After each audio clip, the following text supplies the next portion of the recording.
Dis-moi ce que tu regardes, je te dirai qui tu es. On croyait bien connaître Louis Chédid, artiste engagé aux chansons douces ou caustiques.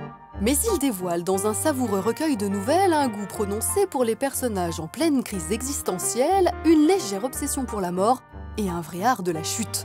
Bref, de vrais courts-métrages en puissance, pas étonnant pour ce fou de cinéma qui a commencé comme monteur. Louis Chédid, vous publiez un recueil de nouvelles et je me demandais ce que vous ressentiez comme sensation quand vous écrivez un livre, à la différence d'écrire des chansons. Oui, c'est différent parce qu'en fait, dans un livre, dans les nouvelles et dans un roman évidemment encore plus, mais on peut vraiment s'étendre, on peut s'étaler, on peut créer des personnages, des ambiances différentes. Il y a plein de trucs dans une chanson, c'est vraiment une trentaine de lignes et puis c'est une idée qu'on développe, etc. Tandis que dans des nouvelles, et celle-là plus particulièrement, moi ce qui m'amusait aussi, c'est j'adore la chute, ce qui conclut en 2 lignes et de donner l'impression au lecteur que je l'ai eu, quoi, en fait, en gros. Est-ce que vous les avez écrits, ces histoires, un peu comme des courts-métrages où on sait que souvent la chute est essentielle Moi, j'ai pensé même à on a l'impression de petits épisodes, soit à la Hitchcock, soit même à la 4e dimension. C'est exactement ça. Quand j'étais ado, je regardais donc ces séries Hitchcock présentes à la télé et c'était formidable, déjà rien que le générique où il arrivait de profil et avec la musique qui était vraiment géniale.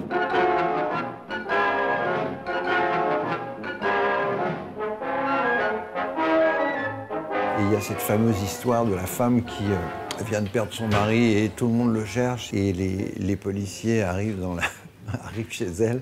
À un moment donné, elle leur dit « Mais pauvre, vous devez être fatigué au bout d'une journée pareille, je vais vous faire un gigot. » Et elle leur fait un gigot, et le gigot, c'est le monsieur.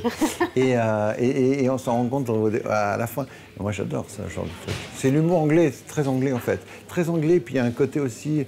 L'influence aussi, c'est beaucoup le cinéma italien des années 70, les affreux et les méchants, les monstres, les trucs comme ça. Vous savez, où il y a des choses absolument... atroce, mais ça reste l'être humain, quoi. L'être humain, il peut être atroce aussi. Mais vous avez quand même une petite attirance pour le gore. Il y a une des nouvelles où il y a un homme qui décide de sauter tous les sens et qui le fait de façon assez radicale. Oui, c'est des choses qui fascinent. Alors, je vous dis pas mais il y a des gens qui supportent pas. Par exemple, la vue du sang, le truc. Absolument. Je sais que vous êtes enfin fan d'American Horror Story, qui est une série où quand même il faut avoir le cœur bien accroché. Il faut avoir le cœur très accroché. Ça, je crois que c'est une des séries les plus redoutables au niveau du cœur qui peut se décrocher. Parce que surtout, la 2e saison là, qui se passe dans l'hôpital... Un hôpital psychiatrique. Ça, c'est terrible. C'est comme des nouvelles, en fait. C'est-à-dire qu'à chaque fois qu'un épisode se termine, quand c'est bien fait, c'est addictif. C'est-à-dire que vous terminez un épisode et vous vous dites... Normalement, il est 3 h du matin, vous vous dites, bon, ben là, il faut que j'arrête. Vous en avez vu déjà 7 ou 8. Enfin, on fait tout ça, quoi. Je vous parlais d'une dernière série que j'ai vue qui m'a pris pas mal de temps. C'est le Pablo Escobar, pas Narcos, mais Pablo Escobar. 74 épisodes, une seule saison. C'est quand même pas mal. De 40 minutes chacun. Et c'est vrai qu'on ne peut pas lâcher, quoi. Enfin, moi, en tout cas, j'ai été complètement emmené là-dedans. C'est une nouvelle façon d'écrire des scénarios. Et je pense que c'est une façon qui influence maintenant énormément le cinéma. Alors, vous êtes un très grand amateur de cinéma, je le sais, et vous avez même commencé par là. Parce que vous avez commencé comme monteur. Je suis venu au montage, j'avais... en fait, quand j'ai fait mes études, enfin, j'ai eu des études assez complexes, disons pas très brillantes. J'aime bien le mot complexe. Oui, assez complexe pour moi. Et j'étais très passionné par le cinéma. J'allais beaucoup à la Cinémathèque, qui était à Chaillot à l'époque. Et je voyais des gens comme... j'ai vu Raoul Walsh faire une conférence, j'ai vu Fritz Lang, j'ai vu... il y avait le fameux Henri Langlois, qui était un énorme bonhomme, mais qui était une encyclopédie du cinéma, etc. Enfin, voilà. Et donc, quand j'ai fini par avoir mon bac, par la grâce du Saint-Esprit, vraiment, je me suis retrouvé à Bruxelles à faire une école de cinéma. Et donc j'ai été chef monteur, mais très jeune, quoi. J'avais 20 ans, moi, et le réalisateur, il devait avoir 30 ans. Et il m'avait pris sous son aile parce que je montais beaucoup sur la musique, j'adorais faire ça. Et je faisais de la musique depuis longtemps, déjà. Mais sans penser du tout à être chanteur. C'est fou. Oui. Et donc, j'avais fait des maquettes chez moi, et je faisais écouter à ce réalisateur. Ça, un soir, je lui ai fait écouter. Ça lui a plu, il m'a dit, viens, on va chez Barclay. Je connais des gens chez Barclay. Et c'est comme ça que j'ai démarré, en fait. Alors du coup, Qu'est devenu le cinéma dans votre vie? Est-ce que c'est quelque chose dont vous avez besoin souvent, régulièrement? Oui, moi, l'image, c'est quelque chose de très important pour moi. Moi, les gens qui m'ont vraiment donné envie de faire du cinéma, c'est Hitchcock, évidemment, mais c'est parce que c'est vrai, quand on voit un film Hitchcock, la réalisation est exceptionnelle, quoi. Les idées, surtout quand on se replace dans l'époque, c'est comme Charlie Chaplin. Charlie Chaplin, quand on regarde les films de Charlie Chaplin, c'est éblouissant de réalisation, d'invention, de choses comme ça, c'est merveilleux.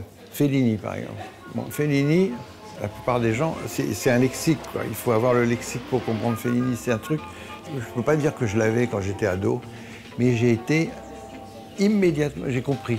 Je ne sais pas pourquoi, parce que c'est pas, c'est quand même, il y a beaucoup de références. Oui, il y a des symboles, il y a de la symbolique. Il y a la symbolique, il y a plein de choses, quoi. Et j'ai tout de suite été dedans.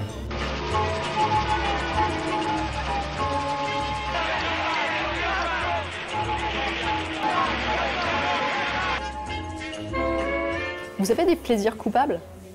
C'est-à-dire genre des films, on sait que c'est pas des chefs-d'œuvre, mais vous vous lassez pas de les revoir, des grosses comédies qui vous font hurler de rire, même si c'est pas... Oui. Par exemple, je sais pas, Coup de foudre à Notting Hill, qui est vraiment un truc hyper romantique avec Julia Roberts, c'est du grand ou... Je sais pas, moi, il y en a d'autres, mais moi, je suis très, très sensible à ça, moi. Alors là, je marche à fond.